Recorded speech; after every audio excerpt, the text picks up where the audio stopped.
మంత్రి జోగి రమేష్ పై కేసు నమోదైంది. చంద్రబాబు నివాసంపై ఆయన దాడి చేశారని పోలీసులు కేసు నమోదు చేశారు. జోగి రమేష్ ను అరెస్ట్ చేసే అవకాశం ఉండడంతో ఆయన ముందస్తు బెయిల్ కోసం హైకోర్టును ఆశ్రయించారు. ఈ కేసును హైకోర్టులో ఇవాళ విచారణకు వచ్చే అవకాశం ఉంది.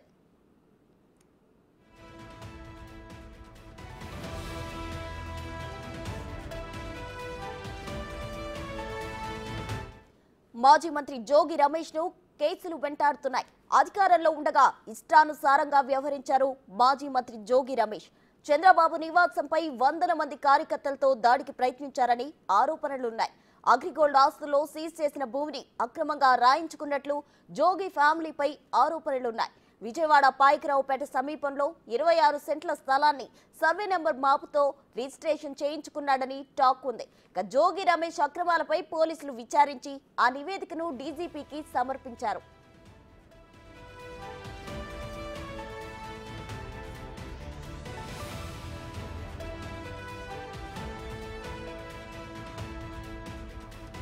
కేసులకు సంబంధించి విచారణను సిబిఐ లేదా సిఐడికి అప్పగించే అవకాశం ఉందని సమాచారం ఉంది. ఈ కేసులో జోగి రమేష్ ను అరెస్ట్ చేసే అవకాశం ఉంది. దీంతో ఆయన ముందస్తు బెయిల్ కోసం హైకోర్టును ఆశ్రయించారు. ఈ కేసుపై ఇవాళ విచారణ జరిపే అవకాశం ఉంది. కేసు నమోదైనప్పటి నుంచి జోగి రమేష్ అజ్ఞాతంలో ఉన్నారు. ఎన్నికల్లో ఓటమి తర్వాత ఆయన నియోజకవర్గంలో ఎక్కడా కనిపించలేదు. ఫలితాల తర్వాత ఒక్కరోజు మాత్రమే జగన్ కలిశారు జోగి రమేష్.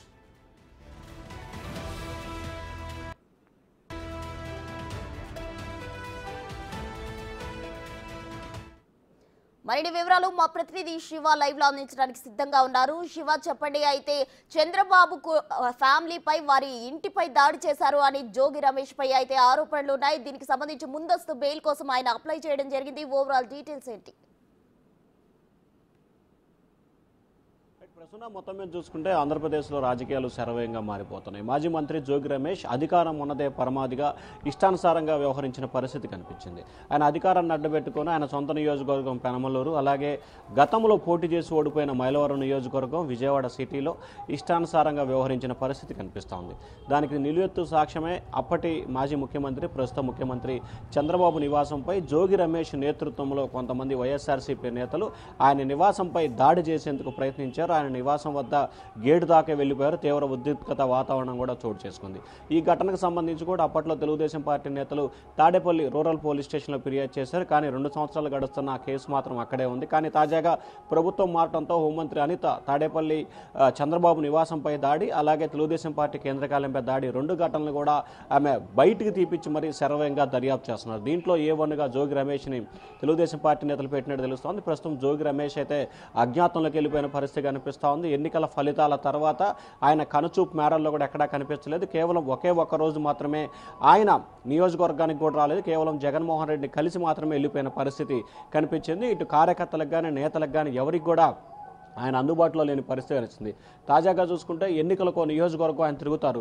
2014లో చూసుకుంటే మైలవరం నుంచి పోటీ చేశారు.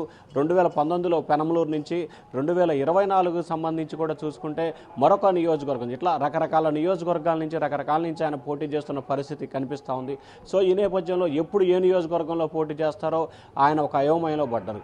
దాంతోపాటుగా అగ్రిగోల్డ్కు సంబంధించి కూడా సిఐడి ఆస్తులని సీజ్ చేసింది. విజయవాడ నగరంలో పాయకరావుపేటలో సర్వే నెంబర్ 87లో 26 సెంట్ల భూమి ఉంది. ఈ భూమికి సంబంధించి జోగి రమేష్ తనయుడు, ఆయన బాబాయ్ కలిసి కూడా ఆక్యుపై చేసుకుని చుట్టూ ప్రహరీ కూడా నిర్మించుకున్నారు. సర్వే నెంబర్ 87 అయితే 88 పేరుతో కూడా రిజిస్ట్రేషన్ చేయించుకున్నారు. ఆ తర్వాత కొన్ని రోజుల తర్వాత సర్వే నెంబర్ తప్పు పడిందని చెప్పి రిజిస్ట్రార్పై ఒత్తిడి చేసి మరి 87వ సర్వే నెంబర్తో రిజిస్ట్రేషన్ చేసుకున్నారు. దీనికి సంబంధించి కూడా ఏదైతే స్థానికులు ఇచ్చిన ఫిర్యాదు మేరకు రెవెన్యూ అధికారులు సమగ్రమైన దర్యాప్తు జరిపారు. స్థానిక పోలీసులకు ఫిర్యాదు ఇవ్వడంతో పోలీసులు రంగంలో దిగి విచారణ చేపట్టడంతో ఇప్పటికే ఈ అంశానికి సంబంధించి 3 అధికారులు సస్పెన్షన్ వేడికి గురి చేశారు. మరొక వైపు ఈ కేసుకు సంబంధించి కూడా పూర్తి స్థాయిలో నివేదికని డీజీపీకి ఇవ్వడం జరిగింది. ఈ కేసుకి ఇవాళ రేపట్లో కూడా సిఐడికి ఇస్తారా లేకపోతే ఏసీబీకి ఇస్తారా అనే కోణంలో డీజీపీ ఈరోజు సాయంకాలం కానీ రేపుగా నిర్ణయం తీసుకునే అవకాశం కనిపిస్తూ ఉంది. అయితే జోగి రమేష్ అగ్రిగోల్డ్ ఆస్తులకు సంబంధించి ఆక్వై చేయడానికి సంబంధించి కూడా సిఐడి దర్యాప్తు జరిగే అవకాశం కనిపిస్తూ ఉంది. దీంట్లో ఖచ్చితంగా జోగి రమేష్ జైలుకి వెళ్లే అవకాశాలు ఉన్నట్లు కూడా స్థానిక నేతలు, టీడీపీ నేతలు అయితే చెప్తా ఉన్నారు. మరొక వైపు చంద్రబాబు నివాసంపై దాడికి కేసుకు సంబంధించి ఆయన హైకోర్టులో ముందస్తు బెయిల్ పిటిషన్ కావాలని చెప్పి శుక్రవారం ఒక పిటిషన్ దాఖలు చేశారు. ఆ పిటిషన్ని ధర్మాసనం అయితే విచారణకు స్వీకరించింది. ఎప్పుడు రిజిస్టర్ అవుతుందో దానికి సంబంధించి ఇంకా క్లారిటీ లేదు. ఇవాళ రేపట్లో ఈ కేసుకు సంబంధించి కూడా విచారణ చేపట్టే అవకాశం కనిపిస్తోంది. మరి బెయిల్ వస్తుందా రాదా అనే ఉత్కంఠ అయితే ప్రస్తుతం కొనసాగుతా ఉంది. Prasuna. Right Shiva, thank you.